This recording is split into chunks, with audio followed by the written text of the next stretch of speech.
metals, materials, mammals, monsters, and mysteries, trying to link all those things together.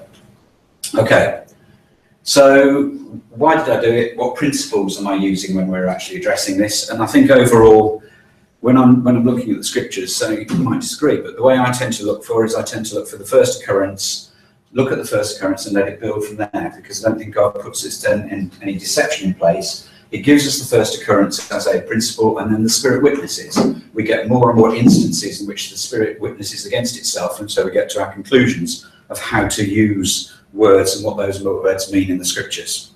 So the Spirit witnessing is an important principle for me. And then the other one is I like to go back to the original word, see it in its context, always see it in its context, but the one plea, and this is towards the youngsters, is don't be a Strong's pedant. I think we've got a danger, is that we look up and say this is Strong's 164, and therefore it's Strong's 164 and it doesn't occur anywhere else. But actually, if you look at Strong's 163, it's pretty well the same word. 165, pretty well the same word. You know, Greek and Hebrew, they're very like that. We've got words which we do in English. We coin words, we extend words. When we're looking for words and looking at concordance, please, let's stretch ourselves in the concordance. Look either side for the power of our words. For example, horns. The word horn only occurs in Daniel as it's specifically said and used there. But the horn, when you see it in the context, it's the horn on a ram, on a goat, etc. And when you see the horn on the ram or the goat outside, it's obvious it's the same word. It's just, the word has just got one slight change in Strong's. It's pretty well the same. So let's not be too pedantic. And that applies to me, and then about the interpretation. I'm not trying to be pedantic. All I'm putting across is I'm trying to look at things, we get to conclusions, and we'll see where we go. That's the aim for tonight. So that's the principles. So metals, because Daniel chapter 2, you know Daniel chapter 2, but let's just go back to the principles of gold. The first occurrence of gold is Genesis 2, in which it's used in that instance. And overall, when you look at the word gold and build on it, it's a value. Gold is used of having a value. It's been used overall. Take your own time with the concordance afterwards. Used in the context of the tabernacle, used around the gold, about the Elohim were made of pure gold. The Elohim of gold, it's called. There are 5 different words for gold, by the way, and that just shows how, you know, gold is gold to us, but it's like snow has got 50 different words to somebody who lives up there. 5 different words for gold. Psalm 117 brings you then a more spiritual analysis of gold. Therefore I love your commandments more than gold, yes, more than fine gold. And leaping into an interpretation, gold tends to have, here's another one. And gold, though, we've got to bear in mind, gold is not only used in terms of the purity of the Elohim, but it's also used of people's greed and as people produce things, and it's their work. So Corinthians, now if anyone builds on this foundation with gold, silver, precious stones, wood, hay, straw, each one's work will become clear, for the day will declare it, it will be revealed by fire, and the fire will test each one's work. So gold is something which we produce. We can either produce something of value, of gold, and less value, silver. One of those interesting things, gold's a soft metal. It's very malleable in comparison to the hardness of others. So it's the key value of gold over silver is that it rusts at a lower rate, and so therefore its value is retained longer, as well as it's more rare. But it's rare material. Ooh. Yeah, silver then. Silver, again, first occurrence, it's got value and it's about money, it's about being associated with gold. But overall, if we try and leap steps, silver seems to be talking about atonement in terms of silver was used to atone. It's the word kasef there in silver. Children of Israel would appoint for the service of the tabernacle, maybe in the memorial unto the children of Israel, Lord, to make an atonement for the souls. So an interpretation, but we'll get to that in a minute, is that silver is the linking to atonement. And brass then drops. Brass then drops quite significantly in A, value, and B, significance, in terms of the feature of brass is that it's a red material. Red metal is the first red metal rather than the shiny, valuable one. So it's a baser material. And what's also interesting, whilst it's a baser material, the first instance of the word brass is talking about Zillah who bare Tubal Cain. tubal Cain of Cain, first instance of brass, is being used in the context of a negative person, Cain standing up against God, rather than those people standing up for God. And what was tubal Cain? He was an artificer in brass and in iron. So the first instances, you get gold and silver being of value, but then you get tubal Cain, brass and iron, being almost in a different camp, and there seems to be a slight separation between the two. Also used in the tabernacle and in the serpent. And if you've got time, you probably know it yourself in the tabernacle, how that the entrance to the tabernacle and the court of the Gentile, the entrance to the tabernacle and the outer court, very brassy, moving towards silver, and as you move towards the middle, it's there getting very silvery, moving towards pure gold, and gold in the centre. So as closer as you get to the Holy of Holies, so the value of the material actually gets more valuable, more rare, as you're getting closer to the presence of God. Conclusions. There you go. There's just an instance of how brass was being used in the context of being blasting, mildew, inflammation, burning. And what happened as a result of those people who were standing up against God, what was going to happen over them was that they were going to be basically in a coffin seeing nothing but red brass above and iron underneath. So no access directly to God. So rough analogies that you get to in colours, which in metals, first part of what we're doing, is that you've got this progression of, we start off in a sinful state, we start off in a state of brass, and then through the redemption of Christ, we then come to God, who is the symbol of purity in there. So there's this silver is the mediator, it's in the middle between sin and between the purity of God. Interesting, that then follows the same thing that you get going on with the colours of the materials in the tabernacle, how that you've got the red materials tend to relate to sin, and the blue tends to result to the heavenliness, the righteousness, the purity that exists with God, looking up towards God. And in between the two is the mix of blue and red, i.e. purple, which is the colour of the King, which is the colour of the Christ, which is the colour of redemption. And so the metals and the materials tend to have this similar theme that we can take. So that's just the metals as a context for how we actually get into looking at Daniel's 2, 7, 8, etc. So when we look at Daniel's 2, 7 and 8, we know that the head was the head of gold, which we know from Daniel 2 said, "Thou, Nebuchadnezzar, art that head of gold." What's the very first thing that Nebuchadnezzar then does in the next chapter? He then sets up an image totally of gold. Thing I'd never really thought about before then was that is in the instance of Shadrach, Meshach and Abednego, or in the instance of the fiery furnace. What was the fiery furnace there for? I reckon it was therefore to produce the image of gold. So the fiery furnace was there as Nebuchadnezzar's rebellion against God. I will create my own image, and it was his part of his power. Makes more sense then that Nebuchadnezzar is saying, out of my might, I'm going to stand up against God. I'm going to create my image, in my own image, full, all the way gold head to feet.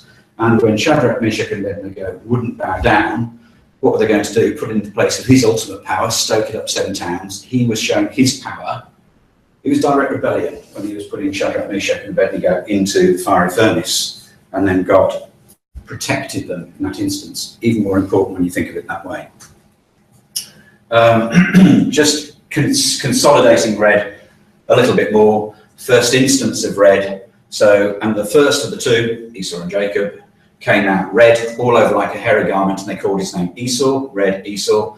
But then afterwards, Esau says to Jacob, feed me with the same red pottage, for I'm faint, therefore his name was Edom, equals red. So Edom, everything to do with red is annotated towards sin, the shedding of blood linking to sin. That's then trying to give the youngsters, giving us just the foundation then on the colours that are there. If we then look at Daniel 2, that's then how that's portrayed. So we've got the purity of the head, which we know is Nebuchadnezzar, progressing to the silver, progressing to the brass, bit of a break there, which we'll come to in terms of value against lesser value, and then iron legs, iron clay feet. So that's what we get in Daniel chapter 2. One of the things just to observe at this point in time that's important to me is this bit about Deuteronomy, the proof of the prophet. And why are we going to accept Daniel 2? It's because Daniel 2 inside it has got the proof of the prophet. The Spirit is witnessing at that point in time that Daniel's words were true. Okay, the next chapter when we look to, I find something quite a complicated one. What's the jump and what goes on in between? Because when we look at chapter 7 when we look at chapter 5, it's about Belshazzar, right? So chapter 5 is about Belshazzar, and then chapter 6 is about Darius, who's a bit later, and then chapter 7 is back to Belshazzar. So when you look, what tends to happen is we've got Daniel is split between the histories, Daniel's 2 to 6, and then the prophecies going 7 on through to the rest of the chapter, which is a strange thing. Why is Daniel chunked up this way? Just for the context, some of us have been here from previous studies. Let's just quickly go through what has gone on between 2 and 7, and what are the key messages that God is giving us from his word in between 2 and 7. So these are the main events that go on between Daniel chapters 2 and 7. We've got the image of gold, and we've got the fiery furnace. Then we've got a lesson, and the lesson that we're getting from those is 3:28. Now, throat sore, brains addled. What I'm going to do is I'm just wondering if, Ken, could you take the first reading? Could you take 3:28? And as I shout out next one, if you're happy to do it, if you read it out as we go around. But Ken, let's remind ourselves of the learning from Daniel 3:28.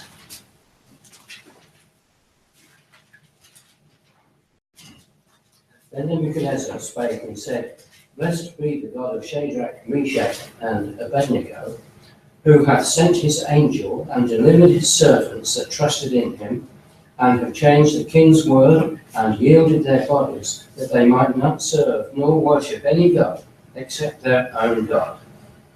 Thank you. So the message from that one was about rebellion. So Daniel, the learning that we're getting from Daniel chapter 2, we got this image, we get the rebellion in chapter 3, and the learning is don't, God is in control. We then get the next prophecy of the banded tree, which, interestingly, the banded tree, if you think about it, roots underneath the ground, tree reaching above the ground, but that which is above the ground gets chopped off and just is banded by brass and iron, back down to being banded by the baser metals that are holding it and therefore constraining it from growing any higher. What's the learnings then from Daniel? Can we just have chapter 4, verse 17 read, please? Are you happy to do Tish or Don? Oh, sorry. Thank you. 17. Yes, This matter is by the decree of the watchers and the command by the word of the holy ones, to the intent that the living may know that the Most High ruleth in the kingdom of men, and giveth it to whomsoever he will, and setteth up over it the basest of men. Okay, thank you. So the message from that one is back down to that people alive must respect God and realise that he rules in the kingdoms of men. So that's interesting. Well, this is about rulership. A lot of this is coming about lessons about kingdoms, about service, about following God. Next thing that happens to Nebuchadnezzar is that he then goes through this learning in which he's made into a beast, and he goes through a beast for 7 years. And the learning from that is Daniel 4, verse 25. Pat, please. If they shall drive thee from men, and thy dwelling shall be with the beasts of the field, and they shall make thee to eat grass as oxen, they shall wet thee with the dew of heaven, and 7 times shall pass over thee, till thou know that the Most High ruleth in the kingdom of men, and giveth it to whomsoever he will. So I'm beginning to see, thank you, Daniel's going in a context here, isn't it? So the events of chapters 2, chapters 3, chapter 4 are all linking to lessons about the kingdoms of men. There's an underlying theme about God and the kingdom of men coming through here. Chapter 5, Belshazzar, and what's the learnings for Belshazzar? Chapter 5, verses 26, 27, please, Ruth. This is the interpretation of the thing. Me know God hath numbered thy kingdom and finished it. Tekel, thou art weighed in the balances and art found wanting. Thank you. So it's again, isn't it? It's about kingdom. And so each of these chapters are coming out with a lesson about the kingdom. Then the next thing is we jump from Belshazzar onto Darius, where we've got the instance of the lions. And the learning for that one is 6, 26 and 27, please, Matt. I make a decree that in every dominion of my kingdom men tremble and fear before the God of Daniel, for he is the living God and steadfast forever. And his kingdom that which shall not be destroyed, and his dominion shall be even unto the end. He delivereth and rescueth, and he worketh signs and wonders in heaven and in earth, who hath delivered Daniel from the power of the lions. Thank you. So again, it's all about kingdoms, God. There's a consistency, which I can't say I've really noticed before until you step back and look at it this way. So therefore, that's why there's a break. We're being given messages, and if you skim read it, you can see this. Generally, this is God actually passing on messages about who is in control. And then having established that, sorry, that explains why 7 is out of order to me. He then moves on, and we've got chapter 7 and chapter 8. And when you look at 7 and 8, you find that each of them have got a degree of the proof of the prophet against God. It's actually saying, listen to me and why. Have I got it on this one? Because chapter 7 talks one of them that stood by. So there's an angelic presence in chapter 7 to make us again listen and to accept the spirit witness. And chapter 8, it's got Gabriel. I meant to look up what Gabriel means because I think it's probably what Gabriel means rather than... No, I didn't try to write it down. So again, you've got an angelic presence actually reinforcing. So what we're being told is, lesson, God in control, and then God through the angel passing on messages for us to listen to. Overall then, the theme we get from 2, 7 and 8 is there's a land in chapter 2, river in chapter 8. We know that Nebuchadnezzar is the gold head, so we're told that. So that becomes fact that we can work from. And the key things we get from Daniel chapter 8, there's a ram that has 2 horns broken. He-goat has a notable horn broken. Then there are 4 notable horns, a little horn from one horn. The sanctuary is cast down 200-300 days. So that roughly is the key things that are going on inside Daniel chapter 8. But let's try and lay it back inside. We're told inside Daniel 8 that the ram with 2 horns broken is Medo-Persia. We're told that the he-goat is Greece. So therefore we can take those as facts we are given. Greece at this time, you might want to know, before Philip of Macedon, was in 4 big chunky areas. So it was sequestered into, Greece it was Macedon up in the north, and then you've got Sparta down in the Middle West. Then you've got Athens, which is where it was more the cultural area, and Thrace. And Thrace is actually quite important because Thrace was quite important. Thessalonica is in Thrace. It was the gateway to the east. And so you couldn't actually get to the east without going through Thrace. After Philip of Macedon, you then get Alexander, we know, and we know that the image breaks into 4 parts. These are the 4 parts that then we find you can actually see from history that it broke into. So afterwards, Macedonia, rather than Greece, was the major area, and that was given to a chap called Antigonus.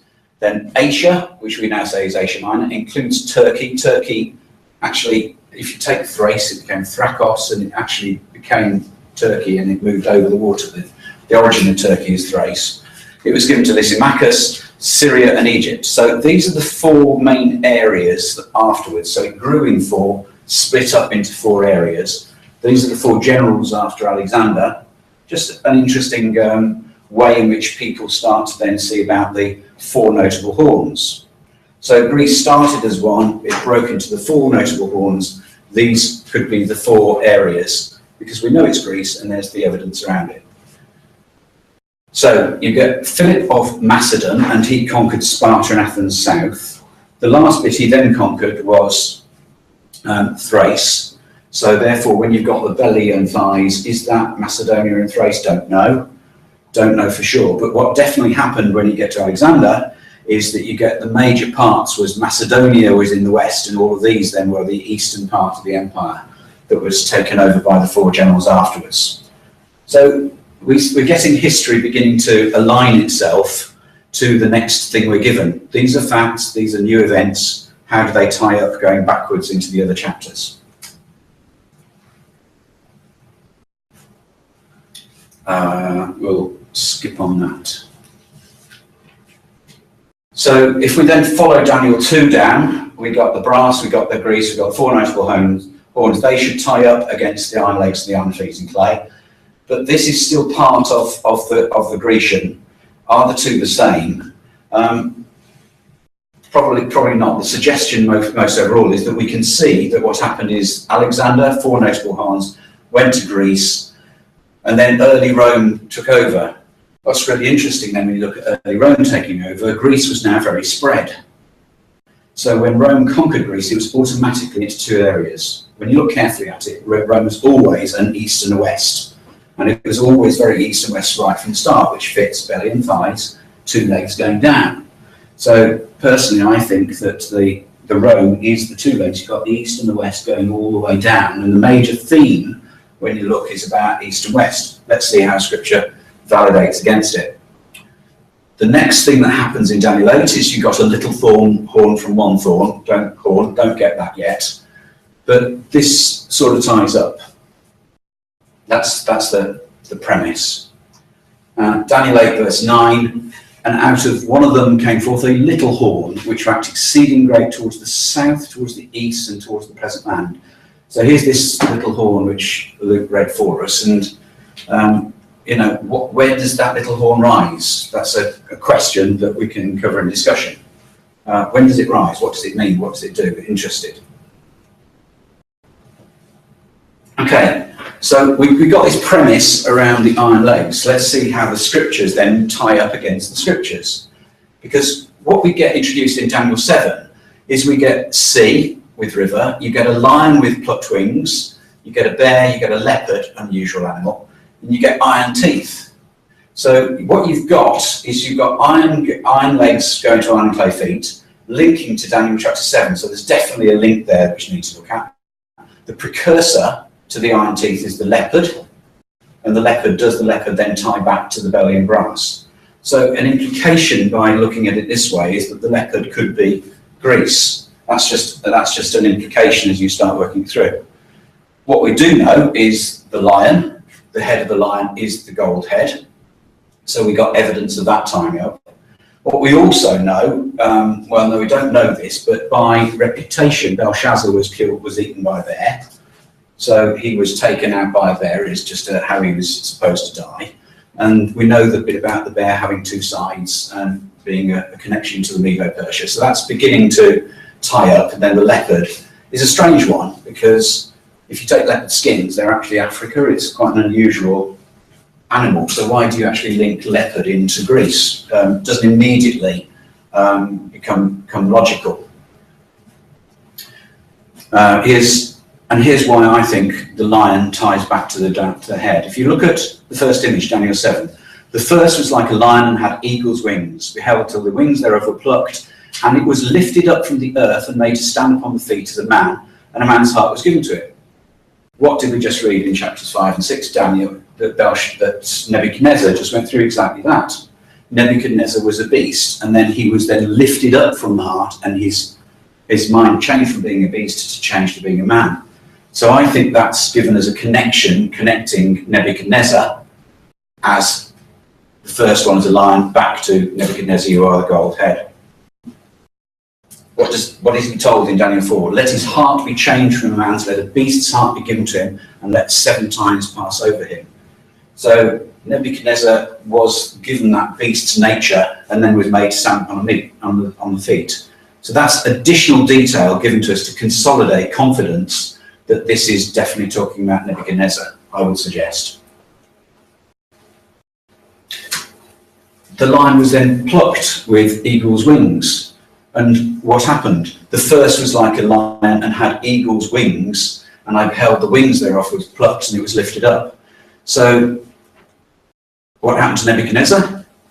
The same hour as the thing fulfilled upon Nebuchadnezzar, he was driven from men and did eat grass as oxen. His body was wet with the dew of heaven, till hairs were grown like eagle's feathers.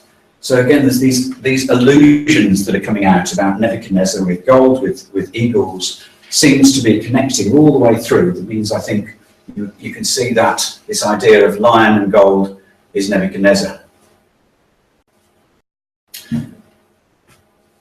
Medo-Persia, Greece.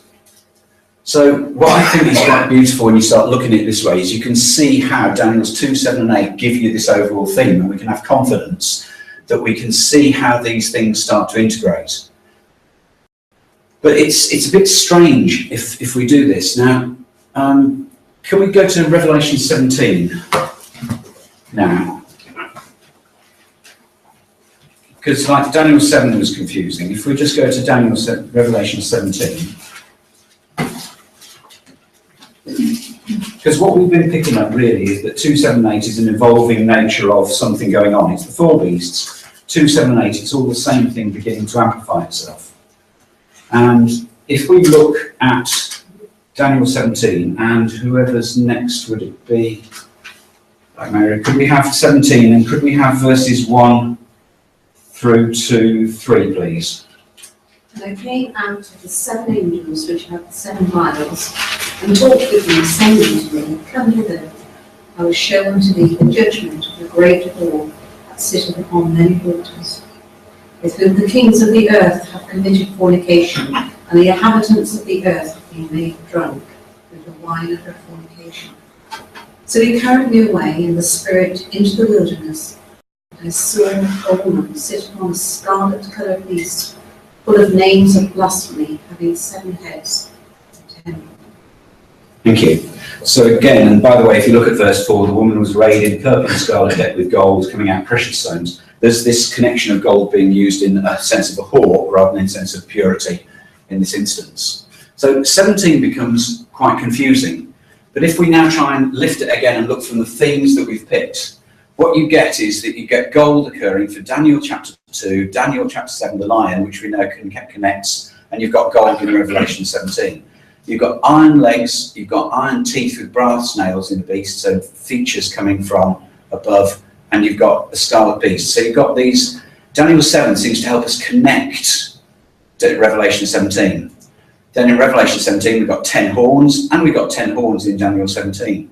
We've got a little horn, and over here what we've got is we've got 7 heads, then they get taken away, and there's an 8th afterwards, so you get one that stands alone at the end. And then the other thing you get in Revelation is that you get the stone being the principle of Christ, and Revelation you get the lamb being the principle. So there's a continuity, is what I'm suggesting, between 17 and the rest of Daniel. Let's flip back to Revelation 13 and verses 1 and 2.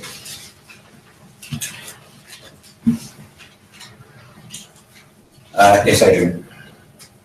And I stood upon the sand of the sea, and saw a beast rise up out of the sea, having 7 heads and 10 horns, and upon his horns 10 crowns, and upon his heads the name of blasphemy. And the beast which I saw was like unto a leopard, and his feet were as the feet of a bear, and his mouth as the mouth of a lion. And the dragon gave him his power, his seat, and great authority. And when we see that then in the context of everything else, it really starts knitting together in really quite an exciting way. Because what you've then got is we've got 10 horns, 10 horns, 10 horns, 10 horns. You've got 7 heads with 10 crowns going through 7 heads and 7 heads. This connection going on between Daniel chapter 7 through 12, 13 into 17 that progresses. So you get these connections going on. That what we just read, you've got a C and you've got a C coming out. Didn't annotate that in there. You've got a lion, which connects us back all the way across all of them. We've got a bear suddenly occurring, which connects us back to Daniel 17. All of a sudden, the leopard has now got a relevance. We're giving the leopard in 7 it's because we've been told to link it together to this same thing. It's one overall evolving prophecy, I'm suggesting. And then you've got the beast, which connects all the way through with, well, in conclusion, is Rome. So that's why that starts connecting together. And when you put, for time, we won't turn to it now. If you put 12, sorry, missed it. I was supposed to write 12 in. Yeah, if you put 12, you've got these characteristics coming in as well. So you've got this huge consistency going across all of them. So does this then make sense? Does this make sense in terms of us having a look at it? If we then connect and look for this as a single prophecy and tie it together, you'll find you've got Daniel's 4th beast, and you've got the dragon, the beast of the sea, the beast of the earth, the scarlet-coloured beast. And all of these things start coming across. And so we can see that this is all talking about how a beast has got 7 heads, 10 horns, it persecutes the saints for 1260 years, it blasphemes against God, it's judged, the saints assist destruction, and it's destroyed by flames. It's a principle of standing up against God. And I think 2, 7, 8, 12, 13, 17 is all standing up against the rebellion against God. Let's go for this one now. Thank you.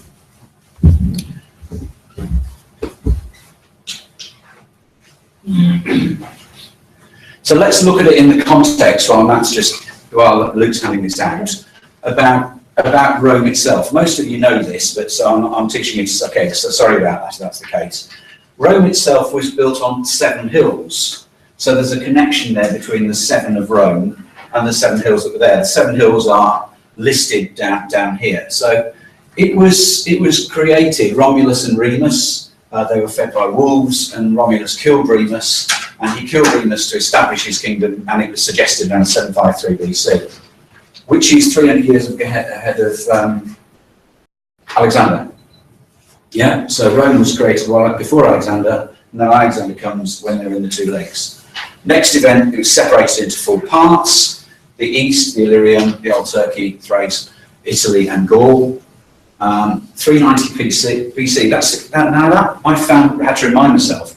Around about the time of Alexander, it was actually being invaded by Gaul, so it was beginning to lose in its power about the time of Alexander. So it was growing and coming through. However, it recovered from that. 100 BC, 1 people in 8 in Rome was a soldier. And it reached its height, Julius is just before, reached its height 100 AD under Trajan, when it had its biggest empire overall. So this is just about the time then of when John prophesies, if we think John prophesied AD 96, not long afterwards. This is Rome was then at its height. Then its last emperor was only 300 years afterwards, Romulus Augustulus. If ever you're looking and thinking that's a name, it's not, it's a title. The August, the person who's venerated, it's a title that's given. So interesting, it starts with somebody called Romulus and finishes with somebody called Romulus. So that's roughly the history. 7 hills, that's the name of the 7 hills. Rome had 7 systems. Those are 7 systems of rulership that it went through during its time. So 7 ties up, 10 to the 10 tie up. After Rome started disintegrating, it divided Source Britannica. It divided into those 10 different areas. That's validated Eureka. That's also validated in other books by non-Christadelphians that split and have the same opinion about where the 10 horns could be. So we can see the things are beginning to tie up. Does it tie up even more? Time of Romulus and Remus ties to Daniel 7. You've got the image of the beast. The political height in Revelation 12, I think 12 and 13 are absolutely pivotal because it's making a change between the pagan political power. Because what happens between 12 and 13 is that the crowns pass. The crowns pass from heads to horns, horns to heads, horns to heads. No, heads to horns. It passes from the heads to the horns. So it passes from the 7 hills of Rome out to those 10 areas. It's beginning to show that the influence is moving. Pivotal event around this time is Constantine. Constantine born in the East. So all the power up to this date had been, and the political power had all been in the West. But Constantine, came from the East himself, and he lived in that area, and he converted Byzantium into Constantinople. And then he had in that area was when he then put in place the religious political power, which lasts until Revelation 17. Revelation 17 is when then the religious political power is overthrown. How does that tie up? First Pope, we debate, could be Pope Victor I. It's interesting when you go back and you look, is that he's the first person who's named a Pope, but Rome definitely, they were providing influence when you look back at the histories, but they're providing influence about all the other Christian denominations around in the Roman world at the time. AD 380, this is the time of Constantine, that's when Christianity became the state religion, Edict of Thessalonica and Thrace. That's that area. Pope Gregory, then remember I said 400 odd, the last Roman Empire.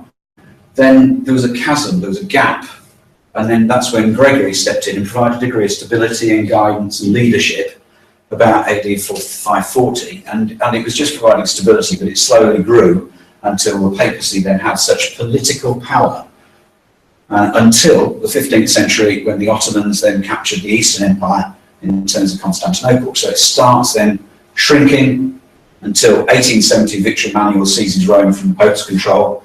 And that, I keep on forgetting about that, is that's only 1870, you know. It was a complete power until not that far away, and then the Lateran Treaty made the Vatican City an independent state. If we then tie that back with you, where you're going with the part arm, part feet, what you've got is, if the legs are solid Rome all the way through, the legs are solid Rome until you get to this point, and it's only afterwards, 1870, is that the power is then passing in across many people, and that sort of makes sense with democracy we've got at the moment. It's a mixture of people who are definitely Romanic and following the influence of Rome, and those who are standing up against it, the clay. So implication, don't know, still thinking about it, is that the part iron, part clay could be deemed as only actually starting as recently as 1870.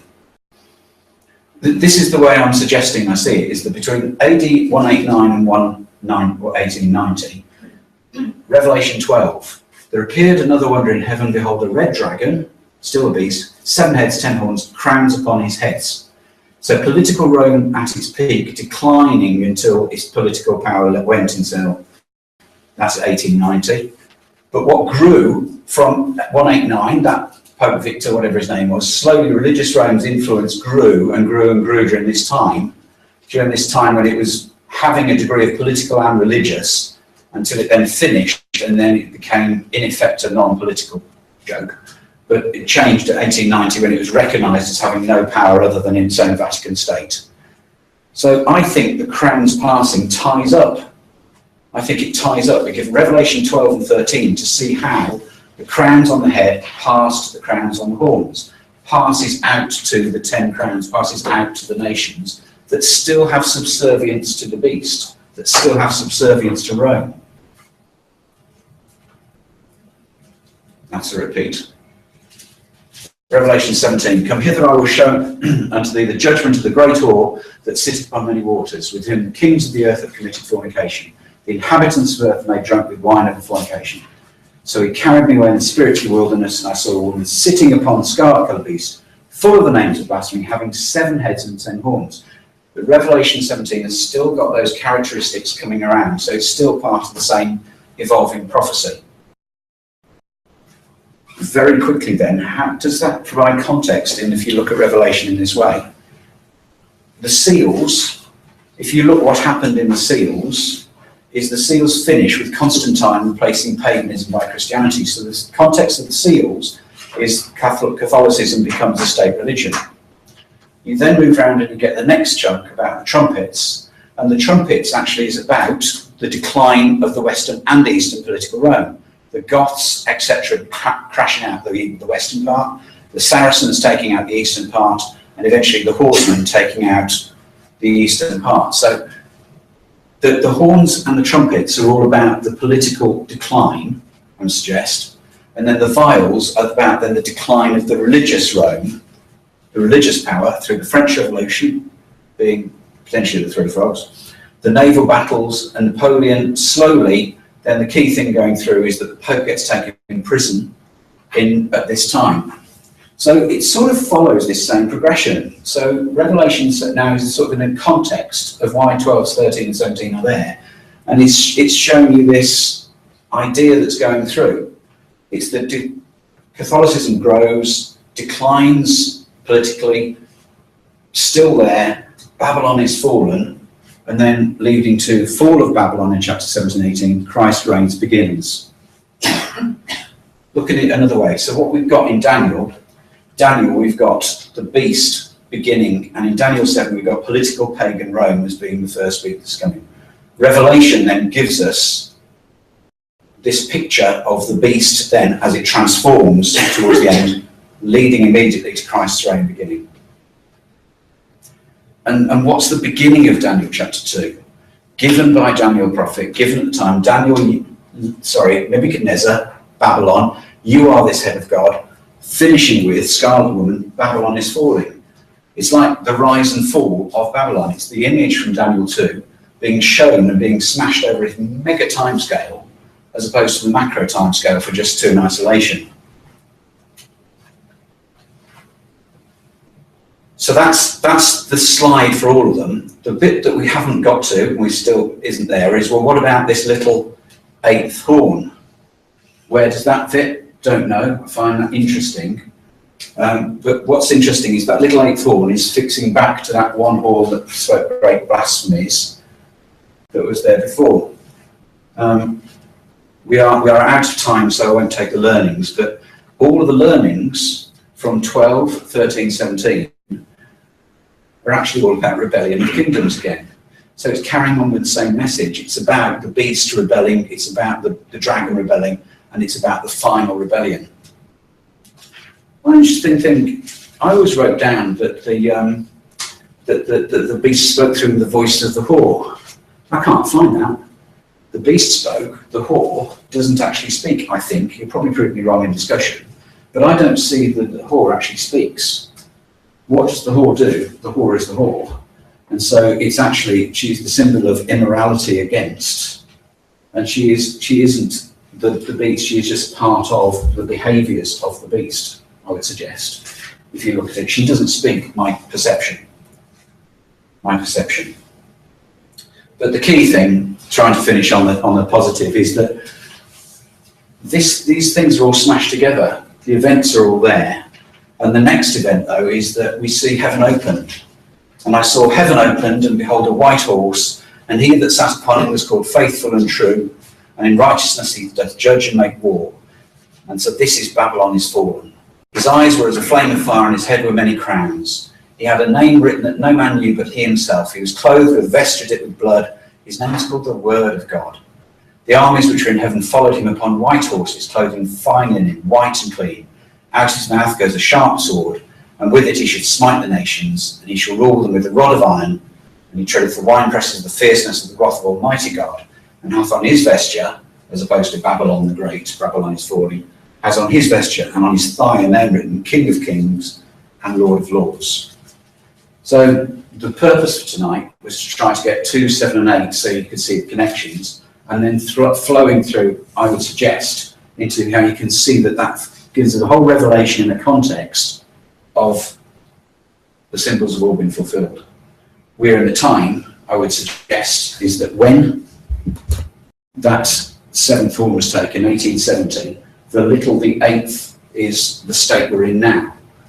It is the little voice that's speaking great blasphemies that's got no political influence. And I think in 1870, that's potentially when the 7 horns, the little horn, Daniel 7 is there, and that's where at the moment was the influence that is still coming through, that quiet influence. But it's not just, I would suggest, the influence of Rome, it's Babylon. It's got that spirit of, right back to the start, sugarcane, artificer in brass. It's the spirit of Babylon from sons of God, daughters of men, the whole of the scriptures standing up and saying it's people who stand up against God. So Babylon is about the spirit of rebellion against God. And that's what I think the little horn is the time now in which we're a time of people are either doing it for religious or for pseudo-religious or for a-religious purposes, standing up against God and speaking the words of blasphemy against God.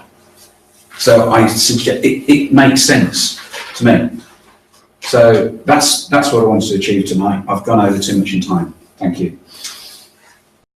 BibleTruthAndProphecy.com is a worldwide collaboration by Christadelphians to help promote the understanding of God's Word to those who are seeking the truth about the human condition and God's plan and purpose with this earth and with mankind upon it.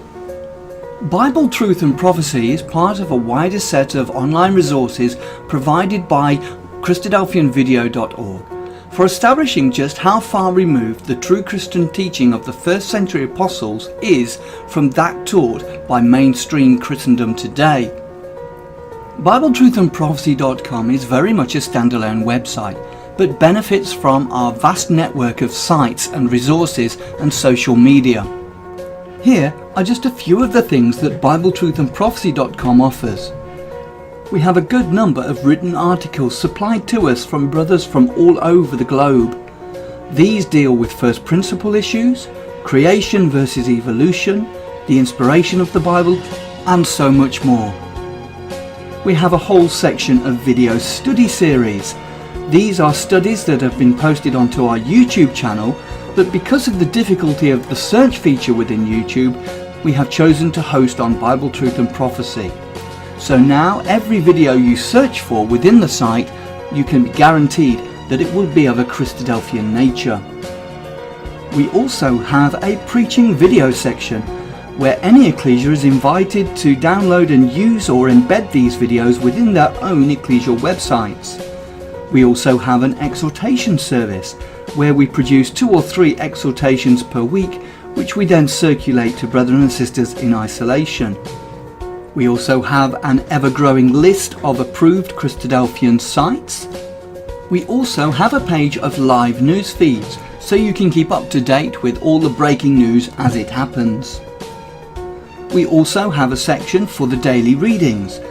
Each day at around midnight we publish all 3 of the daily readings, and then later on in the day we publish thought for the days, often based on all 3 portions of the daily readings. Within each daily reading post there is also a link to enable you to have the Bible chapter read to you directly. We also feature Bible in the News videos which we have produced from the Bible in the News website. We also feature Brother Don Pierce's milestone snippets, which come out approximately 3 times a week. We also feature Andy Walton's weekly World Watch, and other commentaries and analysis from other brethren on world news events. You can also subscribe to the blog and be notified of posts as they happen in real time, and also subscribe to the weekly newsletter which is provided by Christadelphianvideo.org. Every page and post on the site has the facility to be able to leave a comment or make an observation, so please take advantage of this and let us know what you think of the site.